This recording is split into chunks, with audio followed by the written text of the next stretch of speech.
Hello friends, welcome to our YouTube channel. और आज से हम करेंगे गांधीयन एरा की शुरुआत। इससे पहले हमने एंशिएंट और मेडिवल, इसमें जितने भी इंपॉर्टेंट बैटल हुए हैं उसको कवर कर दिया है। अगर आपने अभी तक वो बैटल नहीं देखा है तो प्लेलिस्ट बना दी गई है, आप वहां से कवर कर सकते हो।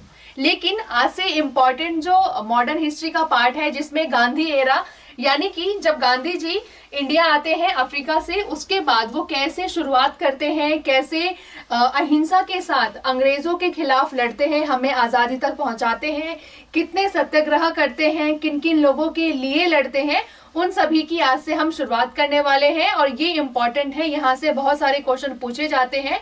थोड़ा कंफ्यूजिंग इसलिए भी होगा क्योंकि गांधी जी ने अपने जीवन काल में बहुत सारे सत्याग्रह किए हैं, बहुत सारे लोगों के लिए लड़ा है। तो उसमें से पूछ लिया जाता है कि जो पर्टिकुलर कोई भी एक आपको दे दिया जाएगा आंदोलन, वो कब लड़ा गया था, गांधी जी ने कब इसकी शुरुआत की थी, क्या क्या परिणाम निकले। तो उन सभी चीजों के लिए जरूरत होती है पूरे गांधी एरा को पढ़ने की, कि गांधी जी ने अपने पूरे जीवन काल में कैसे सत्याग्रह किया है, कैसे लोगों के लिए, लोगों के अधिकार के लिए उन्होंने लड़ाई लड़ी है अंग्रेजों के खिलाफ। तो वही शुरुआत आज हम करेंगे। तो चलिए वीडियो के एंड तक बने रहना और शुरुआत करते हैं अपनी वीडियो की।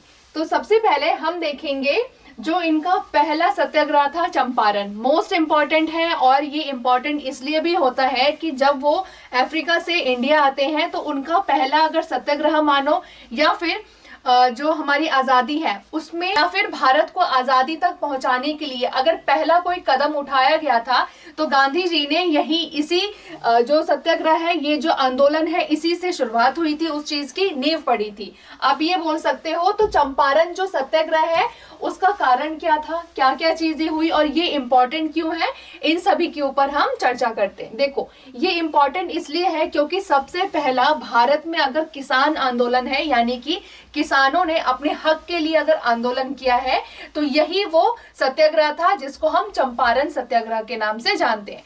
कब से कब तक हुआ था? तो 1917 से 1918, यानी कि 1 साल तक ये पूरा आंदोलन चला है। और किन के खिलाफ चला है? तो अंग्रेजों के खिलाफ चला है, जिसमें इनका जो किसान है उनका मानना था कि अंग्रेज है वो उनका शोषण कर रहे हैं, और क्या क्या कारण है उसको हम आगे पढ़ेंगे, जो इम्पोर्टेंट है। और आपके एग्जाम में पूछा भी जाता है कि जो चंपारण आंदोलन है वो उसकी जो वजह थी, मेन वजह क्या थी, उसके बाद इसमें किस किस लोगों ने पार्टिसिपेट किया था, गांधी जी को किसने आमंत्रित किया था कि आप हमारे गांव आइए और यहाँ पे हमारे लिए, हमारे अधिकार के लिए आप अंग्रेजों से लड़िए। तो ये सभी चीजें यहाँ पे हैं। तो देखो, भारत का इंपॉर्टेंट क्यों है? तो भारत का पहला किसान सत्याग्रह, यानी कि किसानों का जो आंदोलन है, यही कहलाता है कौन सा? तो चंपारण आंदोलन। ये यहाँ से क्लियर है। कब हुआ था? तो 1917 से 1918 के बीच में, यानी कि 1 साल तक ये चला है। इसके बाद नेतृत्व किसने किया था? तो महात्मा गांधी जी ने इसका नेतृत्व किया था, इस आंदोलन का।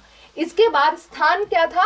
तो चंपारण, जो कि बिहार में है, बिहार का एक जिला है, बिहार का एक स्थान है, वहां पे ये आंदोलन होता है। और इसी आंदोलन, इसी जगह के नाम पे इसका नाम रखा गया है, सत्याग्रह, जो चंपारण आंदोलन है वो। तो ये चीजें आपको क्लियर होगी कि एक मेन जो पॉइंट होता है कि क्या क्या रीजन थे और क्या क्या चीजें इसमें हुई हैं, आगे डिटेल में पढ़ेंगे। तो चलो, सबसे पहले हम देखते हैं कि ये जो चंपारण सत्याग्रह है वो एग्जैक्टली था क्या, यानी कि ये हुआ क्यों था, कारण क्या थे। चंपारण कहाँ पे है? तो उत्तर पश्चिम बिहार में है, और पूरी तरह से ग्रामीण क्षेत्र है, यानी कि पूरी तरह से ये गांव का क्षेत्र है, यानी कि 90% वहां की जो जनता है वो किसान थी। तो ये यहाँ पे था, ग्रामीण क्षेत्र था, पढ़े लिखे नहीं थे, इनका शोषण बहुत सालों से चलता आ रहा था अंग्रेजों के द्वारा, लेकिन किसी ने भी आवाज नहीं उठाई थी। क्यों? क्योंकि यहाँ के लोग कानूनी जो पछड़े हैं उसमें पढ़ना नहीं चाहते थे, या फिर आप ये मान के चलो कि ये इतने ज्यादा मतलब एबल नहीं थे, सक्षम नहीं थे, क्योंकि ये इतने ज्यादा एजुकेटेड नहीं थे। तो इसके लिए बहुत लंबे समय से इनका जो शोषण है वो चलता आ रहा था।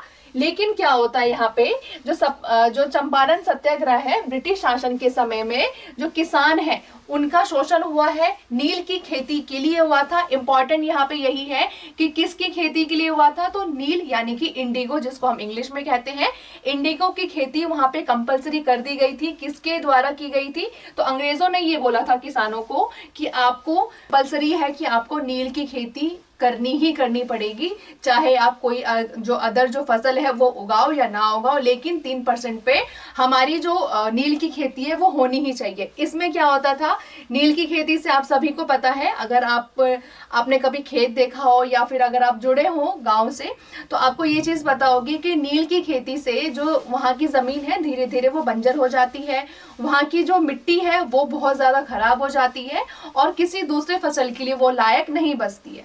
तो यही चीजें यहाँ पे हुई है, यही चीजें होती है, अंग्रेजों ने कंपलसरी कर दिया था।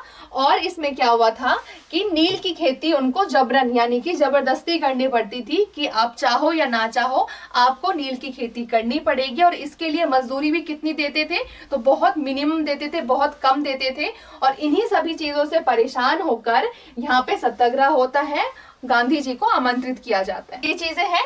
इसके बाद देखेंगे, ये है पृष्ठभूमि।